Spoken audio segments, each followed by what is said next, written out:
Hey, good morning, everybody. This is Garrett Fuller from MMORPG. I am with Cory Jones, the CEO and designer of HEX. So it's pretty cool. We're looking at it now. It's got a really cool take on our genre. And so I'm going to let you talk a little bit about it. I think everybody knows what a TCG is. Sure, so that's good. Audience. That's a good start. Having to start back and say, like, there's Yeah. cards with art and numbers, and we kind of take it from there. So that's great. So the idea, and anyone who hasn't seen the Kickstarter video, you can go to our website to hextcg.com and check out sort of what we did with the Kickstarter. The Kickstarter was a giant success, $2.5 million. And I think it was such a big success, not only because people want a new take on TCGs and something that is digital first. I think it really had a lot to do with this idea of adding an MMO to a TCG. Yeah. And for me, I've been in the industry 20 years. And I'm a hardcore MMO player, I'm a hardcore TCG player. I created the World of Warcraft TCG, and a lot of that came from my desire to see these two categories blend. And I think what HEX is going to do is create an entirely new type of gaming experience. And so the MMO part is what provides that. Without the MMO part, it would just, it would be another TCG, and it would be great, and it would be digital first, so it'd have tons of innovation. But the MMO piece is what is, in some ways, very, very special. And it's not just about, and this is, the first piece of it is really about putting a lot of people together, being able to join a guild. Yeah. We have the interface, we've been working on it internally. We're talking about all the bells and whistles. Something as simple as being able to put a deck you've made into the guild bank and then allowing other people in the guild to check it out, play it against people in the guild, and then put notes in. We have a notes section, so you can actually put notes in and say, like, here's the things you should change in the deck with links to the cards. That's incredible, and it creates this communal environment in terms of how you're going to activate against what's great about TCGs, which is creativity. But beyond, just those sort of social components, the single-player experience, the progressional experience of playing through I think we're at 40 dungeons right now. Literally hundreds of hours of gameplay. Yeah. Is what's going to really set it apart. And what we've talked about is that, and I got a big giant whiteboard with all the dungeons. We talk about the mechanics of the dungeons. Sure. Each of the dungeons isn't just playing a TCG. They completely change the rules of the game. Some of them don't play like TCGs at all, but use TCG cards in brand new ways. And so, as you're going through these dungeons, you're having these very distinct experiences. A lot of games out there that say, hey, we have a single-player experience. They'll take some of the existing, in our case, TCG games, they'll take some existing cards, they'll have an AI play them, you have to beat him, and then beat him again, and then, hey, you had an RPG experience packed in there. That's not how ours works at all. In our game, we have hundreds of cards that only exist in those specific dungeons. They never get used again. I see. And so, imagine the expense, both from art and engineering, to create these dungeons from scratch with new mechanics, new cards. This is a completely different thing than you've ever seen before. And then when you're bringing in your characters, we have the 6 classes, the 8 races. You get to make your own character, name your own character. You get to level them up. And as you are leveling them up, and we have this system where you level up inside the dungeon, and as you're leveling up inside the dungeon, you're making choices about different skills and abilities that you want, and those things trait back into how your deck was built. And so now you've got the combinatorials, and I've said this as many times as there are combinatorials. I've said it, billions.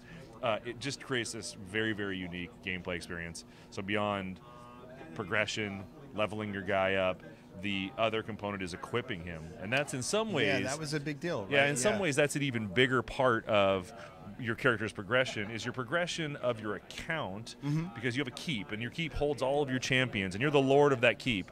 And so all the things that you've gathered become sort of the assets you have to build all the different decks, because a champion may change his deck 100 times as you're trying to figure out how to beat a dungeon. And so one of the things that we have, as an example, you can see here.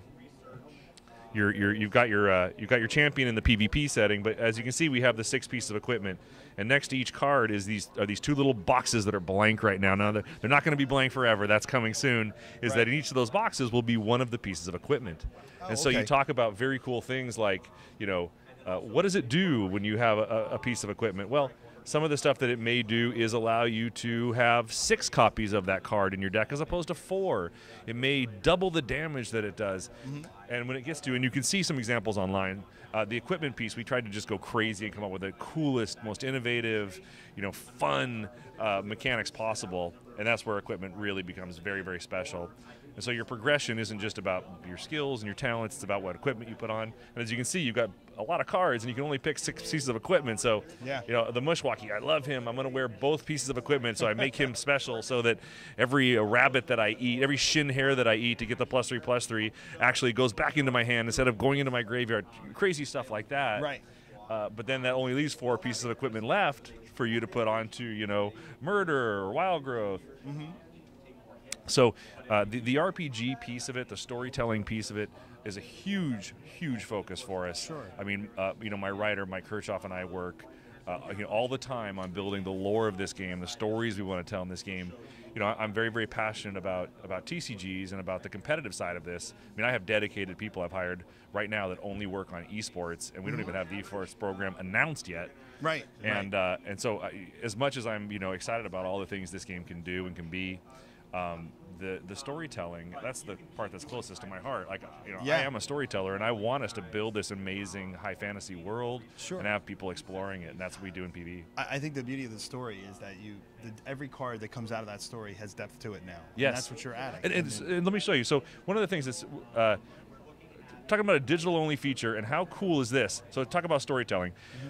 Here's a card that is a transforming card, right? So it transforms, which is a digital-only sort of feature. Mm-hmm. But in transforming, actually also tells a story. So it's Eldon's distress signal, and what it says is that you exhaust 3 troops you control and transform this constant into Eldon the Imprisoned. So he sent out a distress signal. You send 3 guys off. They exhaust to look for him, and then it turns into Eldon the Imprisoned. Nice. Now he's a troop. He's a 2/4 guy, but he can't block. He can't attack. Right. And he can still cast some spells, give people flight.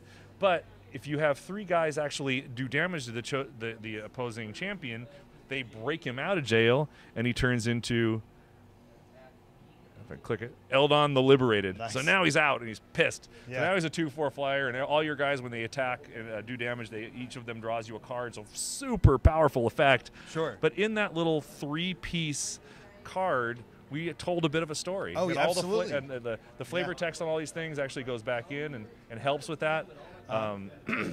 That's a really cool progression, right? To be able to go through a game and see that story within the game itself. Yeah, that's amazing. Like, yeah, it's really neat. So. And that's the part where, for good or bad, we're a tiny little company. I mean, we got about 40 guys at this point, mm-hmm. and you know, ultimately, I make all the decisions, and I'm a bit of a nut, and so. The fun part is, you know, occasionally we just do nutty stuff that's fun because we sat around and said, that would be awesome. And opposed to having, you know, a business guy, not that I'm saying anything negative about business guys, but having someone just come in and say, no, why would you do that? It's more about what is fun mm-hmm. and what is going to be enjoyable. Sure. That's what the master that we all serve. Yeah. And so the bad part is you're going to see some nutty stuff, and the good part is you're going to see some nutty stuff. So it can go both ways. Well, I have lots of my ideas are terrible, and my people will tell me that is a terrible idea. Don't do that. And then I typically don't. But we have some really neat stuff coming. You have so many great mechanics in the game, though, that you can do those things, and you can add the epic qualities to the cards themselves. I mean, that's an epic story right there. You know, an imprisoned mage, and now he breaks out, and that's it. I don't know if I don't know if you guys have seen this, but as an example, you know, you go to our store, and when you go to open your pack, it really came down to. I kept thinking, like, okay, you're opening a pack of cards. What's fun about that? Well, it's how you reveal them. Everyone has their little rituals of how they put the cards out. Yep. So I thought, okay, well, we can emulate. I can't give you the tactile feel of tearing open a foil pack, which is something I love deeply. I can't give you that smell, that fresh printed card smell. But what are the things that I can give you? So I can give you all the bells and whistles that a video game can, cool animations, and so and I can give you more stuff. So that's what I did. For our game, you drag a pack into the altar of Kismet. Kismet's our primal of luck. You see the cards, and again, there's no sound going right now, but it's this crazy animation. I bring them in, and then slowly I reveal to you all of your commons. Then I reveal your uncommons, and then I don't show you this card yet. And this either glows blue, which means it's a rare, but you always get a rare. Right. But sometimes it glows red, and that means you got a legendary. And so I get that moment of anticipation where you're like, oh, what did I get? I got a legendary. Which one? So then you get to click on it, and it reveals it, so I make you click. Awesome. This is not an exciting card. How funny that the one card that I would open in this demo is Pact of Life, not a very... It's got cool little hammocks and stuff. that is not a sexy rare. If you were drafting, you would not take that card under any circumstances. Maybe, I don't know. Awesome. So, but that's not all. That might was late night TV salesman. But there's more. Sure, go ahead. So you click OK, and then we give you a treasure chest. And so the treasure chest was we just threw a treasure chest into your pack, and there's all the levels of rarity of treasure chests. And eventually you're going to be able to open the treasure chest, and it's going to be filled up with PvE stuff. So equipment or PvE cards or the kinds of consumables and equipment recipes, all the kind of cool stuff you would expect in the PvE side of the game will come out of these chests. And you got this for free. The packs are $2 a piece for 15 cards, which I think is the best value in digital TCG gaming. Sure. Then you get a chest. Now, the next thing, because that wasn't enough, we have soft currency, gold, that you earn during the MMO part of the game, the PvE part of the game. You're actually able to engage Kismet, and you can roll the Wheels of Fate, use some of that gold, and actually get potentially even more prizes. And so in this case, nope, you didn't get anything. Oh my God, but such a high level of gambling there, but it's great. There's no gambling involved. No, I get it. I'm laughing at the We're gonna open another pack so that we can get maybe a better rare and also get another chest. I can show you the spinning the Wheels of Fate again. So as you can see, you got a rare. This time we got, what is it? Something cool. A graveyard, but it looks good. Hey, Blessing of the Fallen. That's a fun awesome. card. All right. Oh wow, you got a legendary chest. That's the highest level, unless you get a primal chest. And the only way to get a primal chest is to roll for a primal chest. Right. You can't actually just come out of a pack that way. But it costs 30,000 gold. Luckily, I have lots of gold. So let's see what happens. So you're giving up the legend chest to... Yes. Oh, you did. Hey, awesome. So here's a good example. Elden's Distress Signal. You actually just won a rare card. So the kinds of stuff that can pop out of Kismet's Cauldron. Really is rare cards, sleeves, alternate art cards, more gold, another pack. So you can start this whole process over again. Yeah, see, that's how you conceivably you could go infinite, winning pack after pack. That's awesome. So we'll throw this into the stash. Oh, hey, we can roll again. Why not? Let's do it. Sure. Rolling again.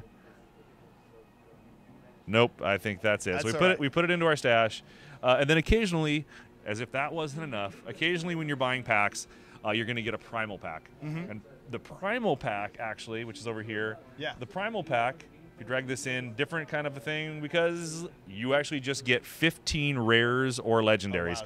Every card in the primal pack is a rare or legendary, which is pretty exciting. Cool. People have gotten them, have been very excited about the idea of holding them and potentially taking them to the auction house. In 2 weeks, our auction house comes in, full featured auction house. You can use gold and platinum and sell those primal packs to buy 5 more packs or enter into 5 drafts. Right. So again, a pretty cool little feature was how engaging we tried to make the pack opening experience. Awesome. Cory, I can't thank you enough to explain all this, and the levels of play in HEX is unbelievable, and it's really great. we touched on so little, like the people, like if you go to the site, you can see more of the stuff, like the double backs. Anyone who's familiar with the Kickstarter knows that every card is a unique item. So if you flip it once, you see its back. You flip it again, you see its double back. Each card has 3 achievements. If you do them, you unlock extended art. It has a leveling bar. If you level it up, it turns foil. It has a trophy case, so if you win a tournament with that card in your deck, it gets a trophy commemorating that with your name and the tournament on it. See, I want that now. Right, so it creates some very interesting things, some things that have never been done. No, I think it's great. That's what I'm most excited about. Sure. Once we get the whole game out there, people are going to be kind of blown away, I think, by just how unique it is. Yeah, it's fantastic. Thanks so much for taking time. No problem. We'll see much more with Cory on MMORPG soon. So thanks so much, guys. We'll see you. you soon. Nice chatting with you.